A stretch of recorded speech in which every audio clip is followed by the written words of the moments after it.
Primero que todo, darle las gracias a Jimena por sacar el ratito para colaborar con el curso y pues hablarnos de un tópico en donde ella es experta, que es la ecología y conservación de pastos marinos en Costa Rica. Entonces, sin más preámbulo, Jimena, adelante. Todos ven la pantalla, ¿cierto? Asumo todos están ahí. Sí, aquí tengo 19. Sí, así de Dicen que clases yo sí. también. Sí, Me ahí vi en dicen, el me chat. confirman que sí. En el chat me confirman que sí. Ok, perfecto. A mí me Adelante. pasa lo mismo yo les doy clase a los muchachos de la maestría del GIAC. Sí, sí, ok. Sí, Em, y también me pasa lo mismo, que no los veo o a algunos no les salen las fotos, entonces ya me voy acostumbrando a la situación. Se las voy a poner en grande, me avisan si lo ven bien. ¿se ve bien? ¿Lo ve bien? Ok. Se ve bien. Bueno, entonces, bueno, muchísimas gracias a Gerardo por la invitación. En realidad, yo pues sí vengo trabajando con pastos marinos de ya varios años acá en el CIMAR. Yo doy clases también en la Escuela de Biología. Me imagino que algunos por ahí he visto en el CIMAR o en la Escuela de Biología. Les iba entonces a hablar un poco sobre pastos marinos por si no están muy familiarizados con el tema, sobre todo a nivel nacional. Ay, espérense, algo pasó. Ah, ya sé, está en la última. Con razón. ¿Ahí? Perfecto. Ok, ahora sí. Entonces, para los que no están muy familiarizados con qué son los pastos marinos, pues los pastos marinos son esos como zacates que se ven en el mar, básicamente. Pero lo que pasa es que son muy importantes, no únicamente porque son las únicas plantas verdaderas que están en el mar y en zonas salobres, sino también porque son un ecosistema y en ese ecosistema viven muchos organismos, muchos de los cuales son muy carismáticos, algunos están en peligro de extinción, algunos nosotros los consumimos de manera comercial. Entonces sí es importante aprender sobre este ecosistema marino costero, que sí es clave. Entonces, esta megafauna carismática incluye algunos tiburones y todo que consumen pasto, sí dependen de que haya este pasto, de que este pasto exista en la base. Entonces, si desaparece el pasto, estos organismos asociados también desaparecen y desaparecen todos los beneficios que nos da a nosotros el ecosistema. Pero, ¿qué son básicamente? Bueno, son plantas verdaderas, tienen raíces, tienen rizomas, tienen hojas, es decir, tienen sus estructuras como tal y tienen flores, son plantas con flores. Ellos lo que pasa es que viven completamente sumergidas, aunque algunas pueden quedar expuestas en marea baja y es en zonas marinas o en zonas estuarinas. Ellos sí viven en el sustrato, son plantas bentónicas, entonces necesitan para poder llevar a cabo la fotosíntesis que la luz pueda penetrar la columna de agua. Entonces son muy sensibles a los cambios en la calidad de agua. Si el agua se pone muy turbia, entonces no puede penetrar la luz. O si les crecen muchos epífitos sobre las hojas, entonces no pueden llevar a cabo igual la fotosíntesis. Entonces básicamente eso es lo que son plantas verdaderas que viven en el mar o en zonas salobres. Entonces, como les mencionaba, el asunto es que esta pequeña planta, que ahorita vamos a ver cómo pueden ir variando, conforman todo lo que se llama una pradera de pasto marino, que también en español, sobre todo en España, se le llama fanerógama marina, y esto es un ecosistema marino costero claro. Dentro de los otros organismos que pueden encontrar son, por ejemplo, manatíes o dugones también, que se llaman en el Indo-Pacífico, y en realidad estos que pues, se conocen como las vacas marinas comen en realidad de los pastos más pequeñitos. Entonces eso es un poco interesante, mientras que las tortugas, por ejemplo, comen pastos de los más grandes. Entonces, este ecosistema de las praderas de pasto marino lo encontramos en zonas tropicales y en zonas más frías, en zonas templadas. Eso las diferencia de, por ejemplo, los manglares y los arrecifes coralinos, que son zooxantelas, que los encontramos en zonas tropicales. Es decir, nosotros aquí en Costa Rica tenemos manglares y tenemos arrecifes coralinos. También tenemos ciertos arrecifes que componen algunas macroalgas marinas, como el sargazo, y también obviamente en zonas templadas hay bosques de kelp y muchos otros complejos de macroalgas marinas que se encuentran, que nosotros no tenemos. Y existe otro ecosistema como tal, En las zonas templadas, aunque nosotros tenemos algunas especies puntuales, pero el ecosistema de manera amplia, que se conoce como las marismas, se encuentra más en las zonas templadas. Es como decir, hay una sustitución de donde hay manglares, no hay tanta marisma, y donde hay tanta marisma, no hay tanto manglar, excepto en las zonas subtropicales, que es donde se cruzan los dos y pueden existir todos estos ecosistemas juntos. Entonces, en la zona marino-costera normalmente se da una zonación de la zona más fría, más seca, perdón, de la zona más seca o que le tiene menos penetración de la, ¿cómo decir?, la cuña marina o la salinidad que entra cuando sube la marea. Entonces, más arriba tenemos lo que son las marismas o lo que son los manglares, y ya conforme va uno entrando a la zona ya completamente sumergida, entonces ahí es donde uno encuentra los pastos marinos y más allá los ecosistemas que no sobreviven estar expuestos. Si se llevan algo de esta charla del día de hoy, sí quiero que se lleven, por favor, que los pastos marinos no son algas. Yo sé que a veces se les confunden y en realidad se pueden parecer un poco. Si uno ve, por ejemplo, esos Caulerpa taxifolia, es una alga que nosotros tenemos aquí en el país, se parece un poco, tiene una cierta coloración similar y todo, pero en realidad no son algas. Los pastos marinos son plantas verdaderas, con flores y con órganos como tal, con sistemas de conducción, etcétera. Y las algas son otro tipo de organismos. Sin embargo, son igualmente los únicos dos organismos fotosintéticos que se encuentran en estas zonas marinas y costeras. Estos, por ejemplo, son pastos marinos. Esto se llama halófila. Y aquí tienen dos especies, halófila decipiens, halófila ovalis. La halófila tiene estas hojas que son ovaladas. Eso es muy característico de la halófila. Algunas tienen 2 hojas, otras 4, 6, etcétera, según la especie que tengan. Pero para que vayan viendo los distintos tipos de pasto marino. Esta se llama halófila espinulosa. Nosotros no tenemos aquí en Costa Rica, pero tiene este montón, como decir, de pínulas de la hoja. Entonces es muy característica y es bastante fácil de identificarla en el campo. Y esa se parece un poco a la alga que yo les presenté anteriormente. Entonces pueden ver que hay distintos tipos. Hay unos pastos que son más, como decir, el zacate que uno se encuentra comúnmente en zonas terrestres, otros más delgados, otros que son más ovalados y otros que ya son de hojas mucho más complejas. Y si ven, por ejemplo, este F es Udotea y Alimeda, que son algas que están en el medio marino y que a la distancia se pueden confundir. Pero una vez que ya uno se acerca, los ve y los identifica, pues obviamente son organismos muy distintos.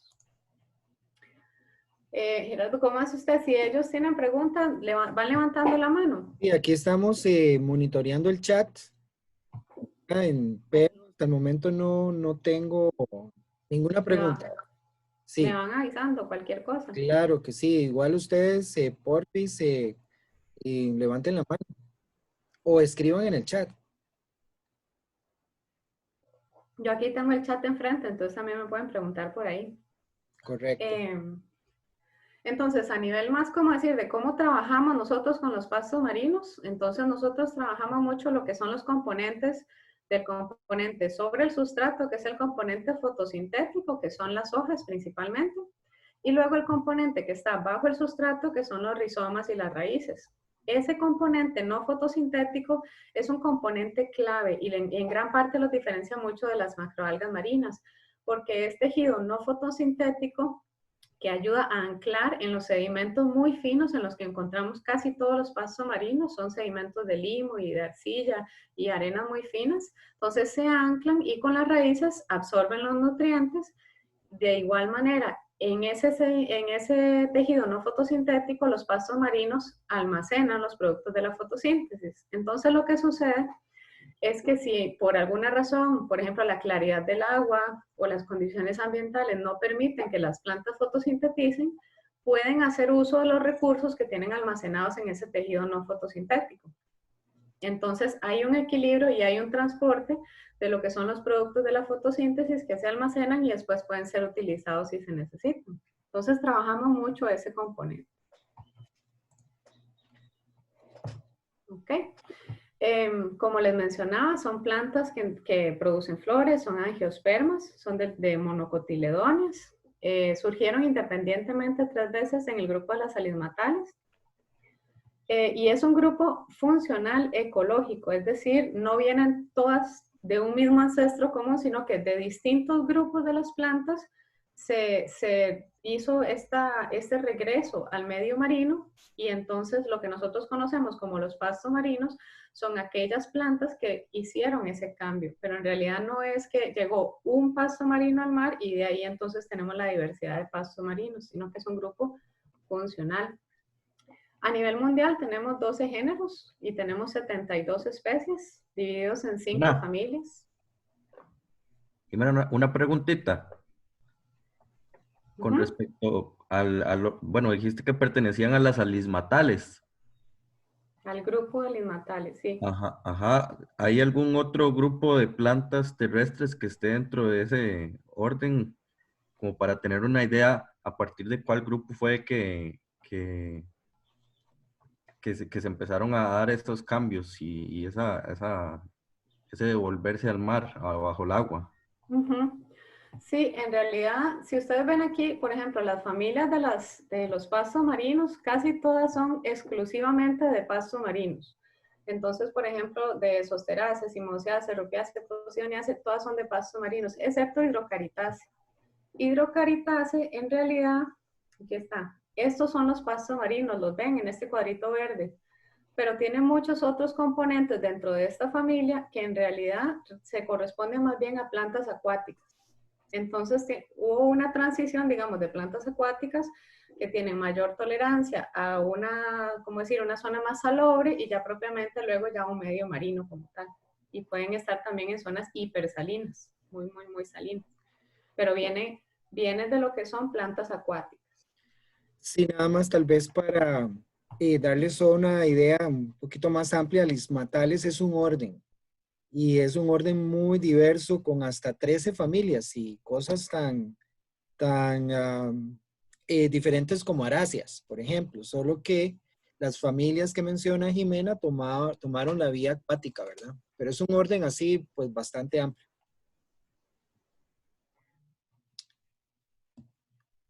Adelante. En parte viene por lo que les estoy mencionando, de que, digamos, los pastos marinos no son todas así como muy, muy cercanas entre sí, sino que vienen de distintos puntos. Ok, entonces estos son los géneros de pasto marino a nivel mundial, que están divididos en las distintas familias que les mencioné. Yo les paso la presentación para que la tengan, no tengo ningún problema. Y de estos, algunos pastos marinos están especializados a vivir en zonas más tropicales, mientras que otros únicamente los encontramos en zonas más frías. Y hay algunos que podemos encontrar en los dos. Entonces eso hace ya una separación entre los distintos tipos de pastos marinos que nosotros vamos a encontrar en nuestro país en comparación a zonas mucho más frías. Tenemos una gran variedad arquitectónica en realidad entre los pastos marinos, como les mencionaba. Hay algunos que tienen las hojas así ovaladas, otros así como cinta, y ya esos otros que tienen esas como hojas mucho más compuestas, pero todos tienen esa arquitectura de hojas que son fotosintéticas y están expuestas, y ya debajo del sustrato tienen sus rizomas y sus raíces. Entonces los distintos pastos marinos se organizan, digamos, según como decir, su historia de vida, la manera como se desarrollan, cómo se reproducen, qué tan resistentes son o su capacidad de recuperar o de colonizar un ambiente nuevo. Entonces, del lado de los pastos marinos más grandes, nosotros, o los más persistentes, o los más complejos, o clímax que le dice alguna gente, esos pastos en realidad crecen muy lento. Entonces son pastos que tienen una gran cantidad de tejido, tienen hojas gruesas, pero son pastos que, aunque aguantan mucho porque tienen esa capacidad de utilizar sus reservas que tienen en sus rizomas, son pastos que si nosotros los alteramos y los perdemos, cuesta mucho que se recuperen. En cambio, los pastos marinos que son más pequeños, que son más efímeros, más dinámicos, crecen mucho más rápido, se reproducen más, generan bancos de semillas y así. Esos tienen una biomasa muy baja, hojas delgadas, tienen menos lignina, sí, pero estos son los pastos que si hay algún disturbio, se recuperan muy rápido, pero no resisten mucho cuando hay un disturbio, sino que esa es la manera como ellos trabajan. Entonces, estos pastos que están más de este lado son el alimento de los manatíes, de los dugones, así, de esas especies más grandes, y estos pastos que son más grandes son, por ejemplo, alimento de tortugas, peces, erizos, muchos otros organismos. Las especies más grandes, lo que es el rizoma, debajo del sustrato, hay una gran complejidad arquitectónica de la que tal vez nosotros no nos percatamos cuando nada más vemos las hojas sobre el sedimento, o el sustrato, o el suelo, como le dice Gerardo, que le hace gracia que yo le digo sedimento. El fondo. El suelo. Entonces hay toda una complejidad porque ese rizoma crece tanto horizontalmente como verticalmente. Entonces aquí ustedes pueden ver cada una de estas rayitas es rizoma que está creciendo vertical, pero que también crece horizontal. Entonces, esas grandes especies generan lo que nosotros llamamos una mata o un complejo de rizomas que va como amarrando el sedimento. Y ese es uno de los servicios ecosistémicos que nos dan las praderas de pastos marinos, que es que consolidan los sedimentos, los amarran, y entonces a lo largo de los años van teniendo acreción vertical y entonces van atrapando carbono y muchas cosas que los convierten en un ecosistema marino costero clave. Acá ven un ejemplo, esto es Posidonia, es una especie del Mediterráneo. Acá, por ejemplo, ven todo esto en vertical, esto es lo que ellos llaman la mata. Y todo eso no es pasto marino vivo, solamente la capa superficial de unos 30 centímetros, más las hojas, que es lo que nosotros vemos arriba. Pero todo esto es carbono que ha sido almacenado, sedimento, cualquier otro tipo de organismo que es atrapado y entonces ahí se guarda y se guarda por miles de años. Si estamos hablando de 5 o 6 metros de mata, por ejemplo, son miles de años de todo lo que se ha almacenado ahí. Y si nosotros alteramos la capa superficial, todo eso se erosiona y se puede liberar de nuevo. Nosotros, por ejemplo, en el Caribe, no sé si han tenido la oportunidad, ya le contesto a Angie. Si han tenido la oportunidad de ir al Caribe, cuando uno va al Caribe y va caminando, se va como hundiendo un poco más, se va hundiendo un poco más, y cuando llega a la pradera de pastos marinos, uno da un paso y es como subir una grada, y uno queda muchísimo más somero, es menos profundo, porque las praderas del Caribe nuestro tienen la capacidad de hacer una mata relativamente gruesa, de más o menos 1 metro o menos. Angie pregunta que por qué los animales más grandes se alimentan de los pastos más pequeños y los animales más pequeños se alimentan de los pastos más grandes.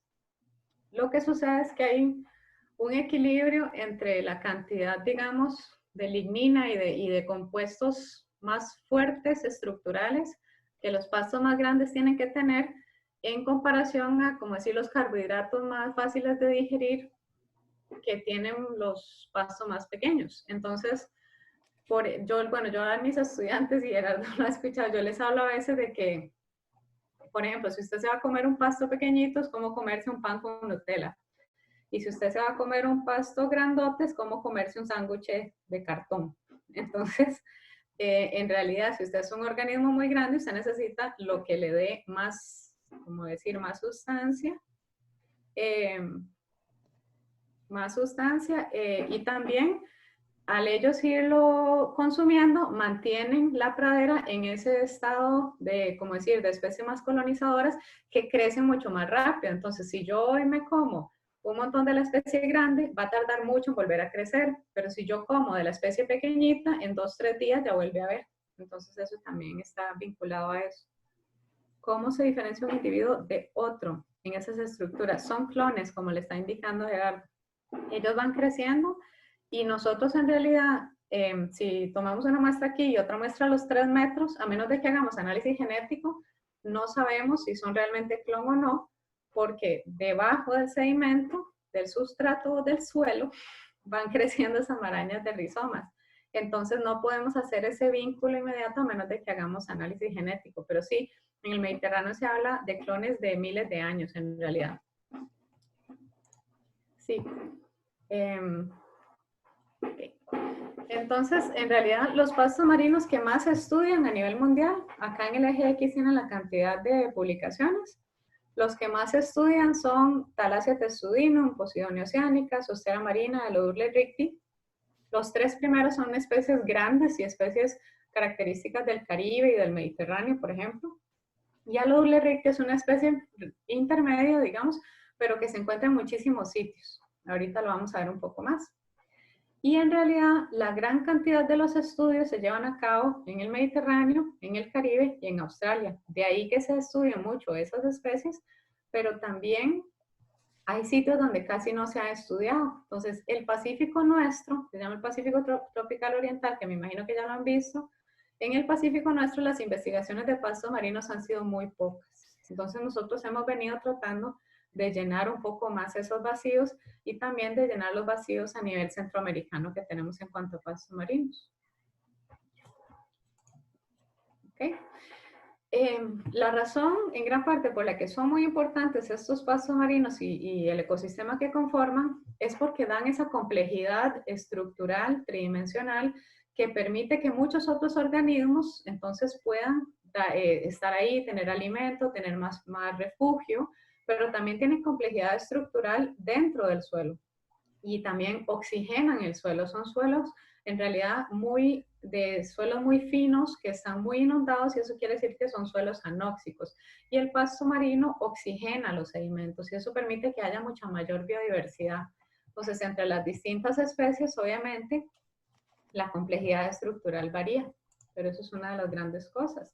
Entonces, por ejemplo, esto es sustrato nada más lodoso, y sí hay cierta biodiversidad ahí, por supuesto. Las playas fangosas son un ecosistema marino costero de gran importancia, pero una vez que nosotros tenemos pastos marinos, le da mayor complejidad estructural, oxigena más el sedimento y eso le permite que haya mayor biodiversidad en la pradera de pastos marinos en comparación a los sustratos o suelos que no tienen pastos marinos. Y esa complejidad estructural, yo sé que en las fotos se ve estático, pero en la vida real, conforme se mueve la marea, esas hojas se van moviendo. Entonces no es completamente estático. Y lo que tienen que pensar es que aunque algunas especies son pequeñitas, de 1 centímetro o así, hay especies que pueden tener varios metros de altura, las hojas. Entonces estamos hablando de una gran complejidad estructural que sí tiene su movilidad. Y eso ayuda mucho a que cuando viene el flujo del oleaje, el que haya pastos marinos de mayor complejidad estructural ayuda a atenuar las olas. Entonces ellos ayudan a proteger de la erosión, ayudan en ese proceso de consolidación de sedimentos y entonces eso permite que muchos organismos también se puedan desarrollar dentro de ¿cómo decir? De ese dosel que le llamamos nosotros. Que a Gerardo me imagino que le hace caso.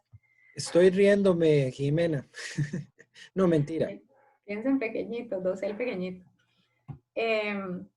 Dentro de las adaptaciones clave que tienen esas plantas, pues obviamente al estar en un medio acuático y en suelos muy anóxicos, tienen un intercambio gaseoso que es muy importante, tanto para mantener las hojas en su posición adecuada para poder fotosintetizar, pero también para poder bombear ese oxígeno en los sedimentos. Entonces, cuando cuando yo les doy el curso de pasto marino, nosotros hacemos cortes de los distintos pastos para que vean todos estos sistemas de transporte gaseoso.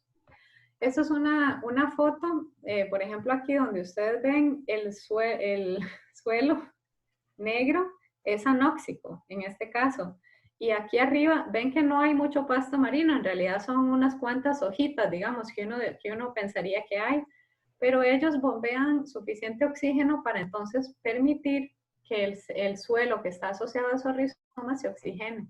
Entonces, una de las maneras de ver cómo está el sistema en sí es por medio de unas membranas, uno las introduce en el suelo y ve hasta qué profundidad está esa capa oxigenada. Entonces, entre más saludable y mayor fotosíntesis se esté llevando a cabo el pasto marino, más oxigena el suelo o el sedimento.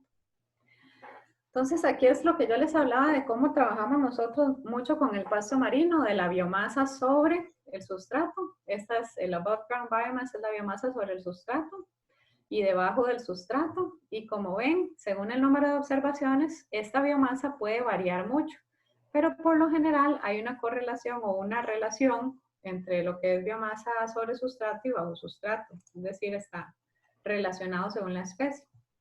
Entonces, estas son distintas especies de pasto marino. Estas son la biomasa sobre sustrato y esta es la biomasa bajo sustrato.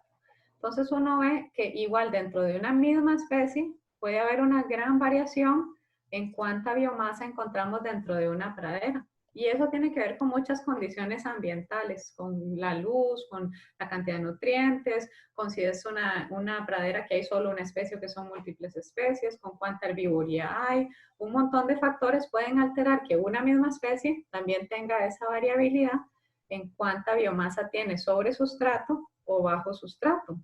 Entonces nosotros también trabajamos con eso y vemos esa relación entre lo que es biomasa fotosintética y biomasa no fotosintética y vemos si si ese equilibrio está alterado hacia uno o hacia otro y tratar de entender las condiciones ambientales, ecológicas, fisiológicas, etcétera, que pueden llevar a que eso vaya cambiando.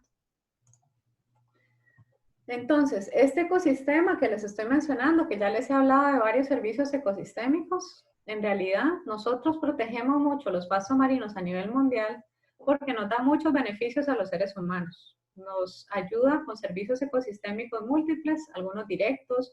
Nosotros comemos muchos organismos que crecen en los pastos marinos o que los utilizan como un ambiente guardería y luego van a los arrecifes o luego van a mar abierto.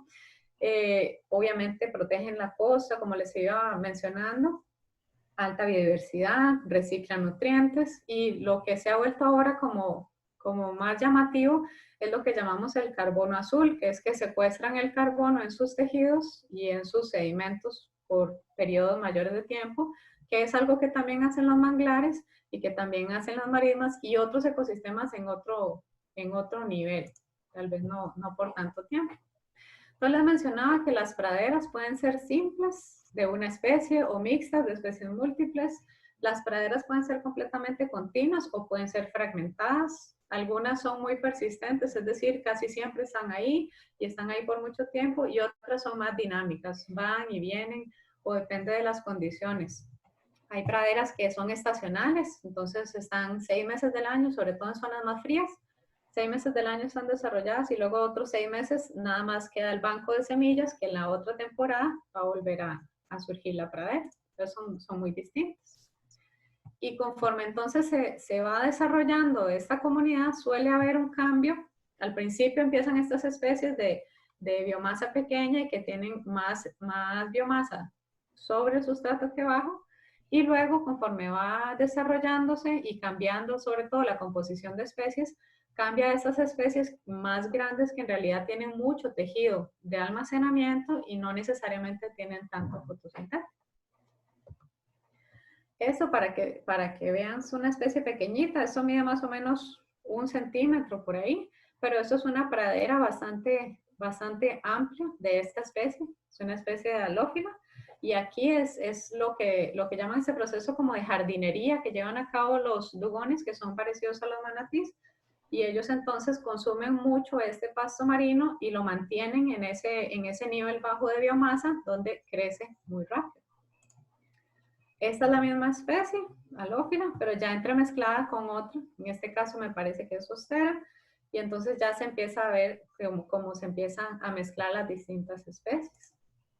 Aquí ustedes pueden ver erizos, hay muchísimos erizos, pepinos, estrellas, y caballitos de mar, muchísimos otros organismos que viven dentro del pasto marino, lo consumen directamente o consumen otros organismos o consumen los epífitos que crecen sobre las hojas de pasto marino. Entonces, en realidad, la dinámica trófica asociada a este ecosistema es muy compleja.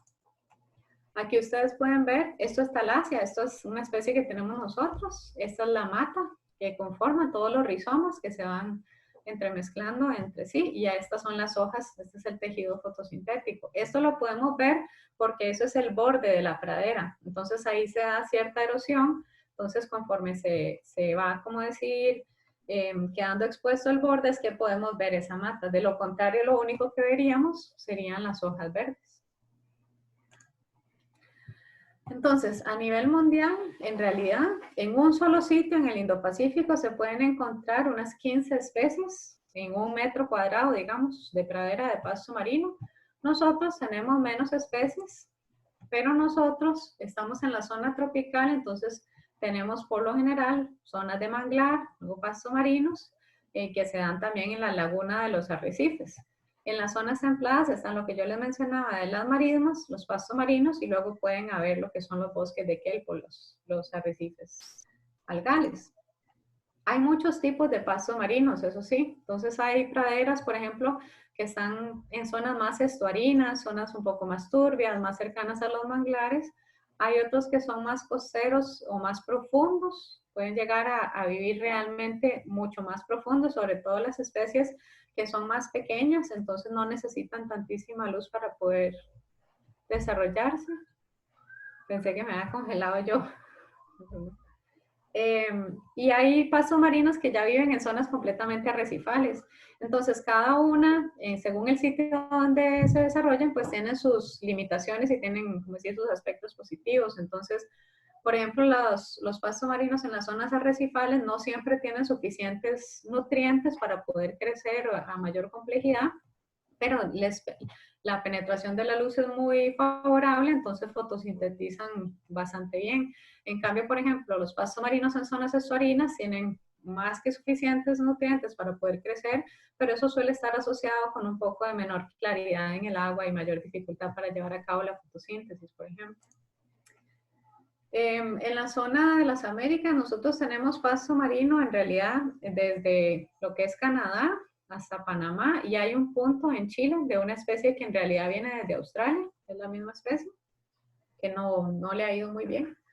Y del lado del Atlántico está la zona de pastos marinos, ya de zona, como decir, más fría, más templada, el Golfo de México, la zona del Caribe y varios sitios en Brasil propiamente. Entonces acá ven, no es que sea continuo, sino que hay distintos puntos donde encontramos estos pastos marinos, y nosotros en Costa Rica tenemos 5 géneros. El hueco en Sudamérica es por falta de estudios. No, en realidad acá las condiciones no son muy aptas para pasto marino, son condiciones un poco más frías y no se ha desarrollado bien los pastos marinos en la zona. Como les indico, la especie que se ha podido desarrollar ahí es la misma del otro lado del Pacífico y no le ha ido muy bien. De las dos poblaciones me parece que una ya no la encuentran.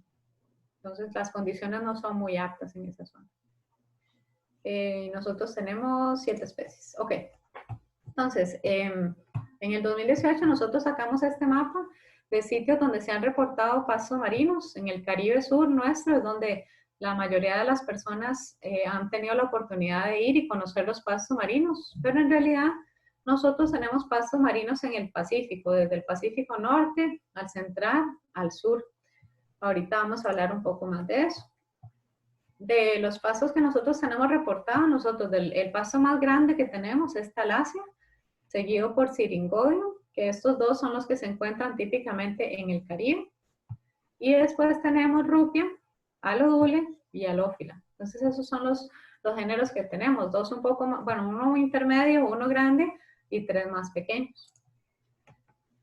Entonces nosotros en el Pacífico tenemos 4 especies que han sido reportadas. No significa que las encontramos todas en todos los sitios, ni que todas estén presentes actualmente, pero son las que han sido reportadas por medio de muestras de herbario, estudios anteriores y cosas así. Entonces tenemos Rupia maritima, Alófila bailoni, Alodule ricti y Alodule bodetti. Estas dos, Alodule ricti y bodetti, en realidad actualmente estamos llevando a cabo estudios genéticos para tratar de ver si son la misma especie o no, porque la taxonomía se basa nada más en la punta de la hoja. Y entonces hay criterios que varían un poco en cuanto a si son o no la misma. En el Caribe nosotros tenemos 6 especies reportadas. Tenemos igualmente Rupia maritima, Alófila bailoni y Alodule ricti, pero las especies que más vemos son Talasia testudinum, Syringodium filiforme y Alófila decipiens. Entonces, para que las conozcan, esta es Talasia testudinum, se le llama el pasto tortuga. En realidad es el más típico, es el que parece más como el zacate, el que nosotros vemos comúnmente. Nosotros por lo general tenemos hojas que llegan como hasta los 30 centímetros, pero puede llegar a ser hasta los 80 centímetros, entonces puede ser mucho más grande. Tiene esos rizomas complejos y raíces. y es poco común ver que se vaya ramificando ni nada así, y no llega tan profundo. Ese es el rizoma, como lo ven, es un rizoma grueso, es bastante fuerte, puede crecer vertical, horizontalmente y generar esta mata o maraña de talasia, y ahí entonces atrapar pues muchísimas más cosas de todo tipo, incluido el carbono y sedimento, etc. Y como les mencionaba, estos son plantas verdaderas que tienen flores y tienen frutos. En realidad, la frecuencia con la que florean es poca, alrededor del 10%, y lo hacen de manera estacional, ahorita lo vamos a ver. Pero las flores de estas especies que tenemos nosotros son en realidad más pequeñas, suelen ser así, de blancuzcas o de un color como amarillo, son separadas, tienen una flor, esta es la flor masculina, el polen, esta es la flor femenina. Los frutos salen individual o en pareja, aquí se ve un fruto pequeño que se está desarrollando, y en realidad en talasia las flores suelen estar muy cerca del suelo, como escondidos, y los frutos también, y eso es porque muchos animales les gusta comerse mucho las flores y los frutos, sobre todo el pez loro. Entonces en realidad ellos tratan todos de abrir las flores al mismo momento, como a la hora del atardecer, sacarlas todas a la vez para que se dé a cabo una polinización sincronizada, porque tienen poco polen, es difícil que llegue de un sitio a otro y porque tienen una alta tasa de herbivoría. En Cahuita, Vanessa Nielsen llevó a cabo un estudio de su tesis de licenciatura entre el 2004 y 2006, y ella identificó el pico de reproducción para talasia. Estas son fotos de la especie nuestra en Cahuita. Esta es una flor masculina, esta es una flor femenina, y este es un fruto de talasia nuestra. Y ella identificó el pico de reproducción entre abril y junio, de floración sobre todo, y lo asoció a las mareas bajas en esa época. Este es el pasto manatí, se llama Syringodium filiforme, que es el otro que es más común en el Caribe. Esto es una cima femenina con los frutos, por si lo ven en algún momento. Esto es muy fácil identificarlo en comparación a talasia porque parece como espagueti. Que me hicieron un par de preguntas. Los animales que se alimentan de estas plantas también ayudan en su polinización. Eso es algo que se está investigando. En realidad hubo un cambio de paradigma porque siempre se pensaba que primero se pensaba que la reproducción sexual en pastos marinos no era tan importante, sino que todo era por crecimiento vegetativo o clonal. Ya voy. Sofía, ya voy. Que se da por crecimiento vegetativo, y luego por análisis genéticos más recientes se encontró que sí hay variabilidad genética en realidad, y se entendió que la reproducción sexual sí es algo en realidad que tiene mayor peso en los pastos marinos, y es algo que se utiliza mucho para los procesos de restauración o de rehabilitación del ecosistema. En realidad es mucho más eficiente tirar semillas de pasto marino y que crezca a plantar distintos haces y dejarlos crecer. Entonces la reproducción sexual se ha vuelto de mayor interés, y conforme se ha ido investigando más, se han dado cuenta de que no es solamente que el polen se mueve por el agua. Ellos tienen un polen como filamentoso y como baboso, y eso le ayuda como a moverse con las mareas, y en parte por eso es que se vincula con mareas bajas y mareas como más estables, que les permite como jalar o arrastrar un poco más el polen. Pero en realidad, Brigitte Van Tuysenbroek, que es una investigadora de México, hace unos cuantos años generó un cambio en el paradigma, porque ella le tomó videos de muy de cerca a flores de talasia, y hay muchos invertebrados, a eso voy, hay muchos invertebrados que en realidad se mueven, o sea, con el flujo con el flujo del agua se mueven de una flor a otra, y sí tienen partes de polen que van adheridas porque lo consumen, pero también pues obviamente lo movilizan. Entonces las investigaciones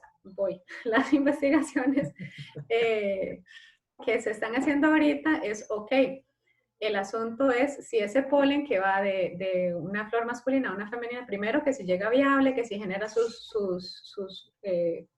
conductos para poder llevar a cabo la fecundación, y también se está investigando entonces con otros organismos. Bueno, el pez loro se come mucho las flores, Entonces puede ser un polinizador o no, y ese es el punto en el que están las investigaciones actualmente. Pero sí se considera que sí hay una polinización por medio, aunque sean de organismos invertebrados, que sí se movilizan. Las semillas se dispersan un poco por el flujo del agua, pero en gran parte porque muchas de ellas son consumidas. Entonces, como les indico, hay muchos organismos que les gusta comerse los frutos de los pastos marinos y esas semillas son viables. Yo tengo colegas, por ejemplo, que trabajan en Australia y ellos trabajan con las heces de tortugas y de dugones, y en las heces de tortugas y dugones van semillas de pasto marino, y que son semillas que ellos, una vez que las llevan al laboratorio, germinan. Entonces son semillas viables. Entonces, en realidad, hay distintos niveles y mecanismos de, como decir, de propagación de un pasto. Está la sexual, está el sexual, y el sexual ya sea por medio de flujo de agua o facilitado por distintos organismos. ¿Algo más? Esto es interesante, la reproducción. Ok. Bueno, les decía que Syringodium lo pueden identificar muy fácil en realidad, porque de todas las especies que tenemos en Costa Rica es la única especie que es así como un espagueti, es decir, es tubular. Cuando uno la toca es cilíndrico, entonces uno le da vuelta y es cilíndrico y es muy sencillo identificarlo. También tiene esta coloración característica como tipo verde neón, que no tienen los otros son como un verde más intenso, entonces es bastante sencillo identificarlo en el campo. Y este puede estar mucho más profundo. Y, por ejemplo, en Cahuita o así, las zonas más profundas tienen más de esta especie y no tanto de Talasia, que es la más grande, o las zonas donde ha habido anclaje o son cosas así, porque crece más rápido. Aquí lo ven otra vez, este es Syringodium, estas son cimas reproductivas. Este es el paper que estaba mencionando Gerardo, que sacamos hace poquito, del momento de floración de Syringodium filiforme en Cahuita, y igualmente coincide con lo que identificó Vanessa para Talasia. Entonces tienen una floración sincronizada. Esos son los momentos donde nosotros encontramos floración, en febrero y en mayo. Pero las muestras de herbario de Cahuita, de aquí de Costa Rica, también indican que hay floración hasta en julio. Entonces, en realidad el periodo iría desde febrero hasta julio. Y hay distintas razones por las cuales eso puede ser. Se da en la época seca, que tiene mayor claridad del agua, tiene menor precipitación, y aunque octubre es un momento que nosotros asociamos con condiciones muy favorables del clima en Cahuita, o como decir, en la zona de todo el Caribe Sur, a nivel de cuenca a veces llueve mucho. Entonces a veces uno va en octubre y claro, la playa está divina, el sol está divino y el agua parece chocolate, porque la noche anterior llovió a nivel de cuenca y todo eso bajó por la cuenca y entró por el río, entró al sitio. Entonces, en realidad, la cantidad ¿cómo decir? La claridad del agua, etcétera, en ese momento no siempre es tan estable como en este otro momento. Y lo otro que consideramos que es más clave es la temperatura del agua, porque si ven acá, esta es la temperatura medida en situ, en el sitio.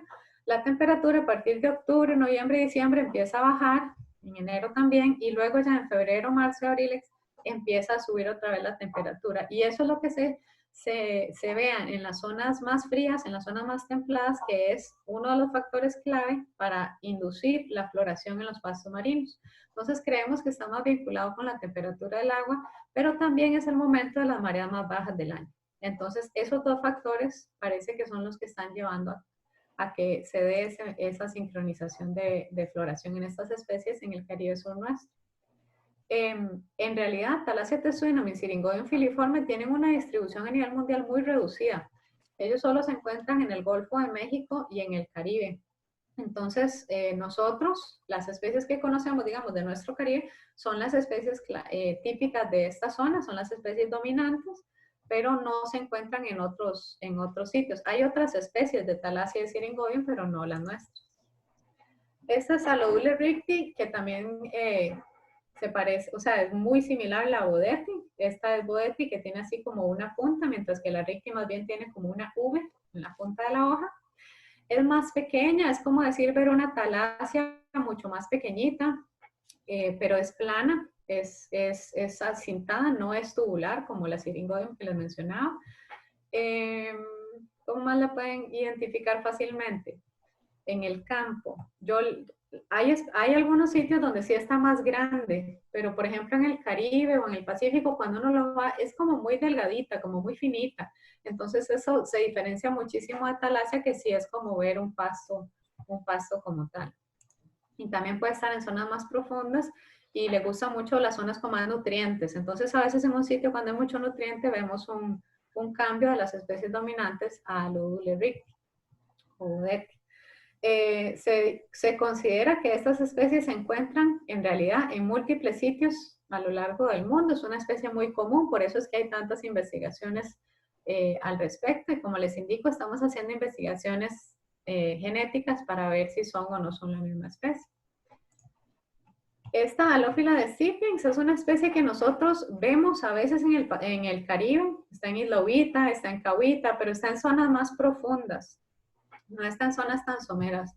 Entonces, es bastante fácil de identificar porque tiene estas hojas ovaladas que son dos, es decir, de cada, ¿cómo decir?, punto, intersección, nudo, como le quieran llamar, salen dos hojitas así con peciolo.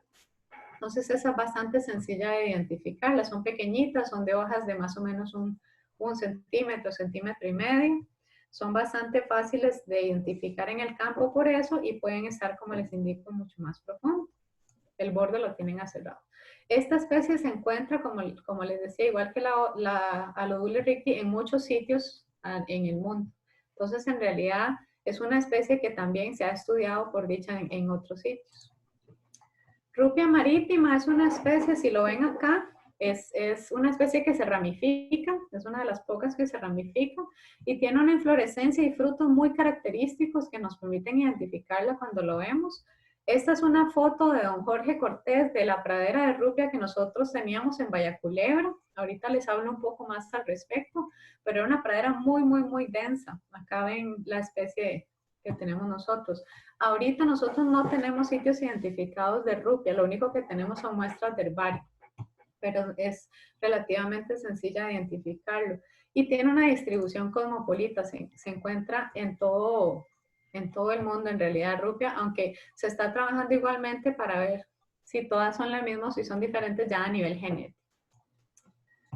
Y este es el pasto trébol que se llama Halophila bailoni. Se llama el pasto trébol pues porque tiene 4 hojas que salen, como decir, de una base, un peciolo de la hoja.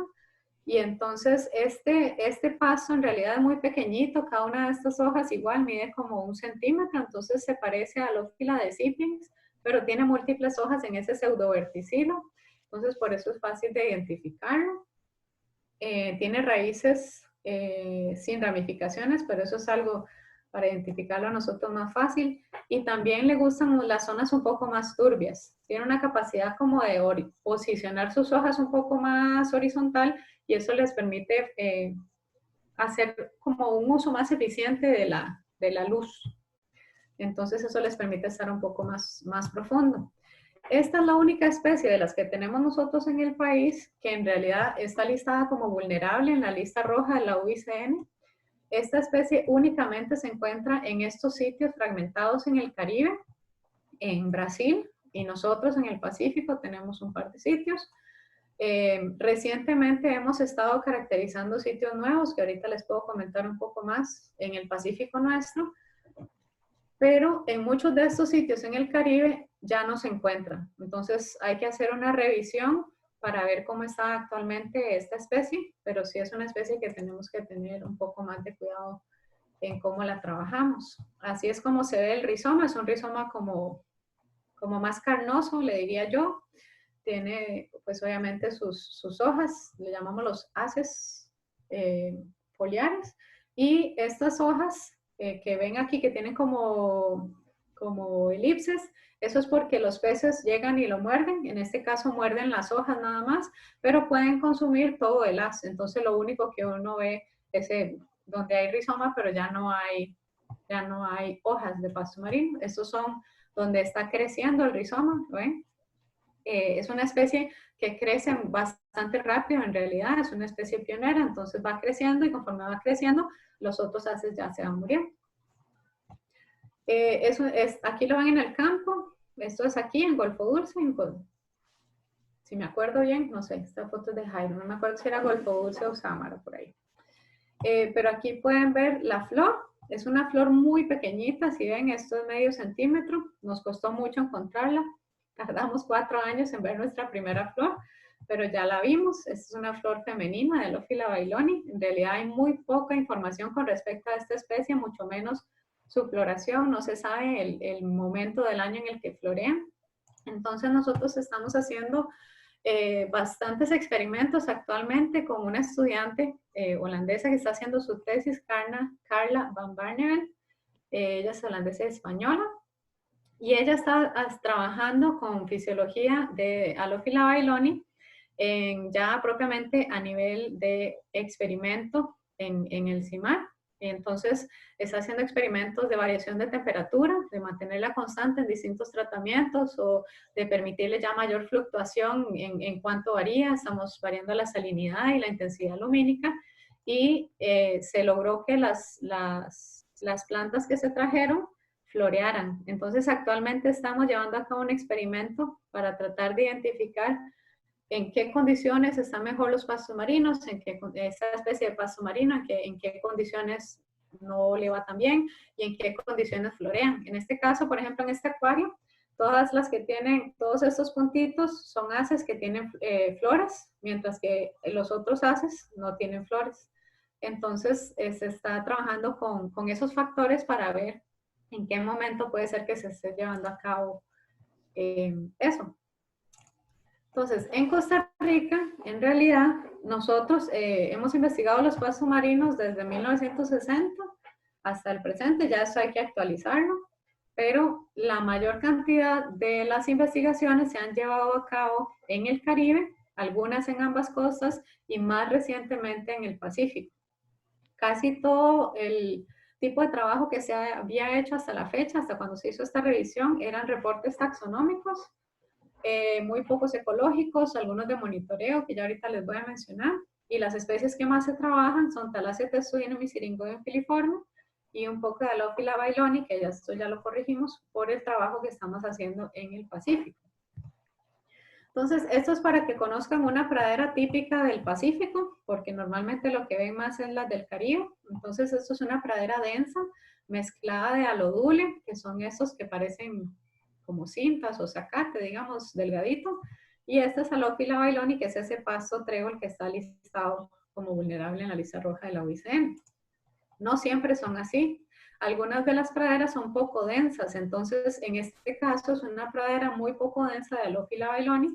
Por si no las ven, cada uno de estos círculos, ahí hay pasto marino adentro. Entonces, ahora no los ven, ahora sí los ven. Entonces, a veces, cuando uno va al campo y esas praderas están a varios metros de profundidad, el agua está un poco turbia y son poco densas, a veces a las personas les cuesta un poco más ver que ahí están los pastos marinos, pero ya cuando logran verlo, ya luego se vuelve mucho más fácil encontrarlos. Entonces, ya para ir terminando, nosotros, de los pastos marinos que tenemos en el Pacífico, que acá también hay otros, en realidad tenemos pastos marinos en múltiples sitios donde nosotros sabemos y podemos ir a muestrear y sabemos que hay 2 especies de tortugas que están consumiendo pastos marinos, se encuentran en sus contenidos estomacales, sobre todo en Golfo Dulce, y se han hecho ya trabajos isotópicos al respecto. Y hay un sitio en Bahía Culebra, que es esta foto de don Jorge que les mencionaba. Esa pradera apareció, la encontraron correctamente. Y mientras hicieron el estudio y lo publicaron, ya había desaparecido, que fue vinculado a una tormenta, que hubo como una tormenta, mucho oleaje, el agua se puso muy turbia y a la fecha no ha habido recuperación de esa pradera. Era una pradera bastante extensa, que tenía rupia y que tenía alófila. Nosotros recientemente acabamos de sacar una caracterización de los pastos marinos de El Jobo y de Matapalito. Sin embargo, nosotros dentro del periodo de muestreo que estábamos trabajando en El Jobo, ahí también dejamos de ver pastos marinos. Lo que sucede también es que muchas de estas praderas en el Pacífico son muy dinámicas, cambian, a veces se mueven de un sitio a otro precisamente por el tipo de especie que son. Son especies más colonizadoras, más dinámicas, así. Pero lo otro también es que hay que estudiar el factor de herbivoría. que es algo que estamos haciendo actualmente en el CIMAR. Estamos poniendo jaulas, tanto en el Caribe como en el Pacífico, para excluir los megaherbívoros y ver entonces qué pasa con el pasto marino dentro de las jaulas. En el Caribe, ustedes ven que la mayoría de los pastos marinos se encuentran en el Caribe Sur. Esto es principalmente porque en el Caribe Norte hay mucho oleaje y eso no le permite a los pastos marinos desarrollarse, necesitan ambientes mucho más tranquilos. Y entonces en la zona del Caribe Central y Caribe Sur, ellos se desarrollan en la laguna del arrecife. Entonces el vínculo entre los ecosistemas de arrecife de coral, que hace que el agua se vuelva más tranquila y más lenta en lo que es la laguna detrás del arrecife, es un vínculo muy importante para los pastos marinos. Entonces, si al arrecife coralino le va mal, eso afecta los pastos marinos, y si a sus ecosistemas les va mal, afecta la erosión a nivel de la línea de costa, etc. Nosotros en Cahuita estamos monitoreando los pastos marinos desde 1999, de parte de un proyecto que se llama CARICOM, que es el monitoreo de productividad de arrecifes, de manglares y de pastos marinos a nivel de todo el Gran Caribe. Y como parte de este monitoreo de muchos años, hemos visto que ha habido un cambio en los pastos marinos de Cahuita. Ha habido un cambio de mayor complejidad estructural a menor complejidad estructural y especies mucho más colonizadoras. Entonces, por eso es que hemos trabajado mucho el hacer análisis de metales pesados, de plaguicidas, de calidad de agua, es decir, cuántos nutrientes hay, la transparencia del agua, la temperatura, para empezar a ver qué factores pueden ser los que hayan ocasionado esto. Y más recientemente con esto que les menciono del experimento de exclusión de megaherbívoros. Yo les traía eso un poco general, pero si ustedes quieren ver otro tipo de material, nosotros en el CIMAR tenemos montados dos videos, uno que es como una infografía como animada, y hay un podcast de los pastos marinos, de una entrevista de acuariofilia, y en YouTube y en Google pueden encontrar muchas otras, pero ahí les dejo el link por si los quieren accesar directamente. También los han montado en la página del CIMAR propiamente, digamos en las noticias, en el Facebook y creo que en el Instagram. No sé, yo no soy mucho de redes sociales, pero yo sí. Y también tenemos diversas infografías de por qué son importantes, de las amenazas, de qué son los pastos marinos, qué es la pradera. Y hay una lámina de identificación de pastos marinos que la utilizamos mucho cuando trabajamos con las comunidades o en procesos de capacitación, que es, ustedes todo eso lo pueden bajar libremente en PDF para que ustedes tengan, digamos, la información un poco más fácil de revisar o de accesar, por si quieren en algún momento ir al campo y ver los distintos pastos marinos. Y eso era lo que yo les traía. No sé si tienen preguntas. Aquí está mi correo electrónico. Cualquier cosa que quieran preguntar, conversar, contactar. Primero que todo, muchas gracias, Jimena. Vamos a ver si hay preguntas en el chat, porque si no, yo tengo un par. No veo el chat activo, entonces voy a... bueno, aquí hay una pregunta. Esta pregunta... bueno, Diego Angulo le está dando las gracias. Y todos en realidad por el tiempo y la información tan importante. Patrones de diversidad a nivel mundial. ¿Por qué el Indo-Pacífico es más diverso que, por ejemplo, los trópicos americanos? ¿Es una cuestión de biogeografía a nivel de que fue el sitio de origen de muchas de estas especies? Yo creo que eso fue una pregunta que me ha hecho la vez pasada también, que habíamos presentado. Me sigue llamando la atención. Y los estudiantes no se les ocurre nada. ¿Puedo pasar o devuélvase unas cuantas diapositivas más? Es que hay cuando usted muestra la distribución de especies en el Caribe, hay un punto que no sé si de verdad es un punto que está ahí dibujado o si es un error, porque es un puntito chiquito, más atrás, un poquito más atrás.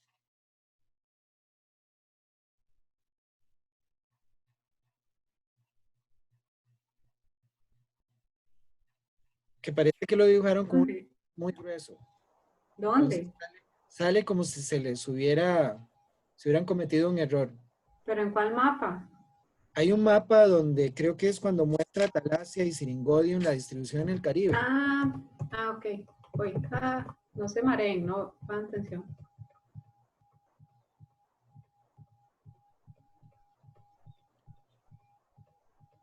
Ese. Sí, que parece un paisaje con una luna llena en el fondo. Esa es la luna llena. Ese circulito que... Eso. Exactamente, eso es... ¿por qué tenemos un punto ahí? Por una isla, me imagino que hay por ahí. Si no, no sabes qué islas, porque creo que Mm, el contorno No, está... hay unas que son Bermudas y otras son Bahamas. El triángulo de Ok, las Bermudas, pero yo creo que este es Bahamas, ¿no? No sé. ok, Es una de entonces no las es un islas error, lejanas. eso, si nada No, no, más, no. correcto. Entonces, Sí. pregunta que recurrente, ¿verdad? ¿Por qué el Indo-Pacífico es tan diverso? Y si eso es solamente para pastos marinos o no sé si para manglares también. Sí, para manglares, para pastos marinos, para arrecifes coralinos. No lo han trabajado los estudiantes todavía. Todavía no, no hemos llegado a ese punto, pero ya vamos a llegar. Ah, bueno, porque están en zonas terrestres todavía, me imagino. Todavía, sí, claro. Ah, ok. Bueno, a nivel marino, se habla de que tiene que ver, voy a volverme, no se mareen, cuidado. Se habla de que tiene que ver con, digamos, lo que fue la deriva continental. Entonces, en su momento, estos son como decir, pues, que se leyen. Ok, ya voy. Estos son zonas, como decir, el origen de los pastos marinos y eso les permitió como irse diversificando más en las distintas especies, pero también se refiere un poco a que actualmente, porque eso fue a nivel de deriva continental y la historia de cómo se desarrolló nuestro planeta, pero actualmente, por ejemplo, si aquí hay tantas especies, uno pensaría que puede ser, bueno, nada más que lleguen, que crucen el Pacífico y que lleguen. Y como yo les mencioné, por ejemplo, esta especie de pasto marino que se encuentra acá en Chile es la misma especie que viene de Australia. Y eso es porque esta especie logró pasar de alguna manera todo lo que es la zona del Pacífico, de alguna manera brincarse las islas o llegar un poco, como decir, de isla en isla hasta lograr llegar acá y asentarse y encontrar un sitio adecuado para poder desarrollarse. Pero en realidad eso es muy poco frecuente. Si ven acá el Caribe, que es un poco más tranquilo, que es una zona más protegida, el Golfo tiene más especies. Entonces, es una mezcla de los dos, de cómo se fue desarrollando, digamos, las distintas zonas marino-costeras de nuestro planeta y también actualmente qué barreras o no barreras tienen para poder llevar a cabo esa dispersión y de los distintos mecanismos de los que estábamos hablando. Porque, por ejemplo, nosotros ahorita estamos llevando a cabo una investigación a nivel de genética de poblaciones de Alófila bailoni en nuestro Pacífico, pero también con muestras del Caribe, de muestras de Belice y muestras de Brasil, para ver si entonces es un asunto de que esta especie en el Pacífico Oriental nuestro la estamos encontrando posiblemente por un asunto de que se abrió el canal o no. Entonces, toda esa mezcla de la historia evolutiva, de cómo se organizó las distintas especies, pero también los mecanismos actuales de cómo están llegando. Por Claro. ejemplo, hay una especie que es invasora y que es introducida, que es Alófila stipulacea. Alófila stipulacea vino, pasó por el Mediterráneo y ya llegó a la zona externa del Caribe. Entonces nosotros estamos aquí esperando a ver en qué momento nos aparece esa especie. Entonces eso define mucho la diversidad actual también. Aquí Verónica Núñez nos pregunta si Uh -huh. tipo de sustancias tóxicas que utilicen estas plantas para defenderse contra herbívoros. Sí, sí. Tienen muchos taninos y tienen también muchos fenoles y entonces ellos en realidad pueden modificar, no es tanto por estructuras, o sea, no tienen espinas ni nada así como anatómico, sino que sí tienen sustancias químicas que pueden alterar, que las vuelve un poco más, con mayor defensa, digamos, a lo que es la herbivoría, pero igual se las comen mucho, no hay mucho que Sí, hacer. ahí utilizaste un término, bueno, muy popular en tu campo, pero creo que para el público en general es un poquito desconocido, el carbono azul. ¿Qué tan Ajá. importantes son las pastos marinos, uno del secuestro del carbono a nivel global? Sí, a nivel mundial estamos hablando Como yo les mencioné, hay distintos ecosistemas y ambientes marinos que se están trabajando actualmente en cuanto a carbono azul, es decir, que almacenan carbono en periodos de tiempo muy largo, ya sea por ejemplo, las profundidades de los mares o los bosques de kelp, que lo hacen, como decir, en periodos de décadas, o el fitoplancton marino, que entonces una vez que secuestra ese CO2, baja las profundidades, entonces ahí se almacena. Lo que pasa es que eso tiene sus pros y sus contras, en los que mejor no entremos ahorita, pero los 3 ecosistemas clave que se consideran que secuestran activamente dióxido de carbono de la atmósfera, activamente lo secuestran año con año y podemos cuantificar las tasas de secuestro, son las marismas a nivel de zonas templadas, los manglares a nivel de zonas tropicales y los pastos marinos. Y los pastos marinos lo que tienen en particular es que se encuentran tanto en zonas templadas como en zonas tropicales. Entonces, a nivel global, estos 3 ecosistemas, que en realidad cubren menos del 1% de lo que es nuestra superficie terrestre o marina, es decir, del planeta, secuestran una altísima cantidad de carbono año con año.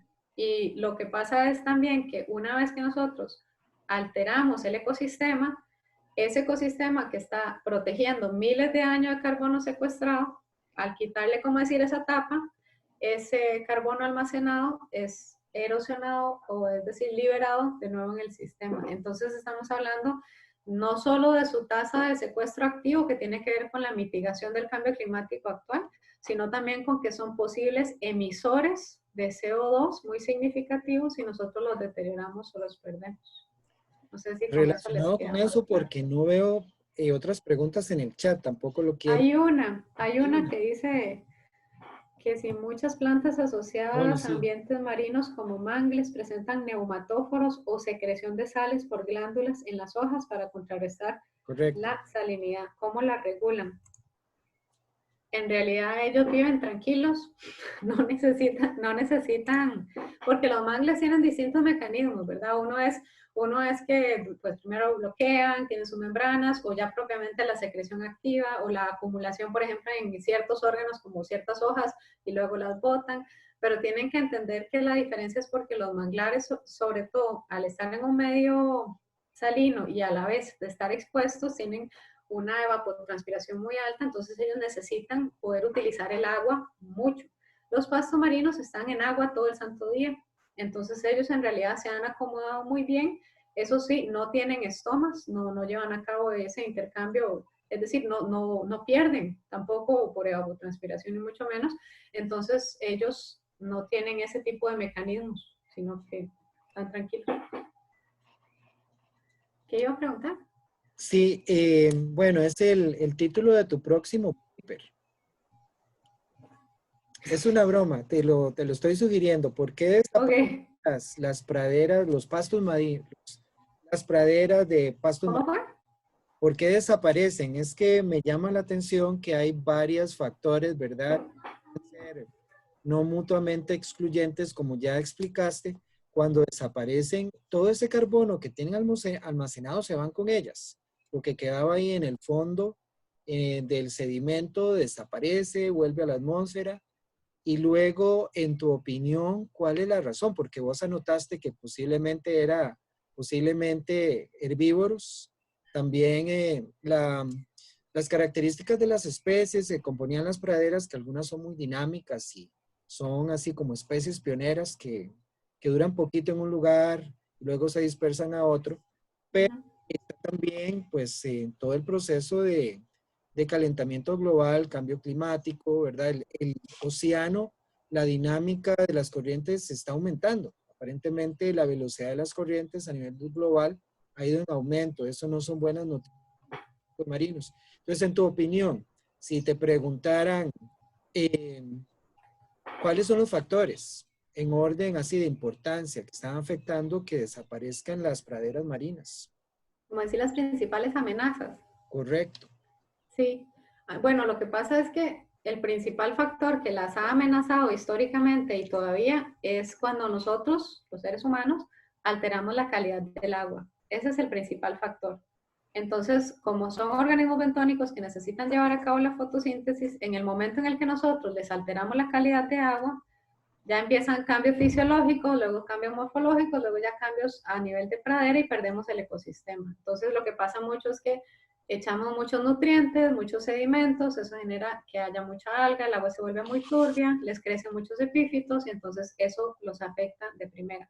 Pero también obviamente hay distintas cosas más que afectan. Entonces el daño mecánico de las anclas también afecta muchísimo. Y en ese aspecto hay que hacer tal vez un cambio de mentalidad porque pensemos, por ejemplo, en el Mediterráneo, uno de los ecosistemas clave son las praderas de pasto marino, pero ahí hay mucho barco donde el ancla no es como el ancla de una panga de un pescador nuestro, sino que el ancla es del tamaño de un cuarto de una casa. Y esa ancla se tira una y otra vez y eso está arrancando especies que crecen muy lento. Entonces ese daño mecánico las afecta. Ahora, hay algo que mencionó en cuanto a, digamos, los cambios vinculados a lo que es el cambio global. Y sí, digamos, cuando hay un incremento en el nivel del mar y los pastos marinos están más profundos, entonces pues va a haber un reacomodo, un cambio, una variación de especies que van a necesitar modificarse o como decir, subir un poco más a zonas más someras y eso va a generar cambios. La temperatura es un factor que los afecta muchísimo. Si se pone muy caliente, los pastos marinos igual se ven afectados a nivel de fotosíntesis, sobre todo a nivel que estamos viendo de blanqueamiento en arrecifes de coral. Los pastos marinos también se blanquean. Ellos, como decir, se les blanquean las hojas y las botan. Y dependen de cuántas reservas tienen, echan hojas nuevamente o no. Hay una cosa en la que los pastos marinos sí son diferentes tal vez a lo que nosotros escuchamos para otros ambientes, y eso es la acidificación oceánica. La acidificación oceánica tiene que ver cuando hay, pues obviamente, una mayor concentración de CO2 que se disuelve en el agua marina, eso genera que sea más ácido. Eso afecta mucho a los organismos carbonatados, los organismos como arrecifes de coral, equinodermos, larvas de peces, larvas de cangrejos, etc. Los altera mucho. Los pastos marinos, al llevar a cabo la fotosíntesis, necesitan CO2 para fotosintetizar. Entonces, si tienen luz, si tienen nutrientes, si tienen temperatura de falto, no hay suficiente CO2 para que ellos fotosinteticen todo lo que ellos quieren, normalmente porque ellos necesitan fotosintetizar mucho para mantener su tejido no fotosintético. Entonces, se han hecho experimentos y observaciones en sitios, pues experimentos en el laboratorio, pero observaciones en sitios donde hay liberación ¿cómo se llama? El burbujeo ese.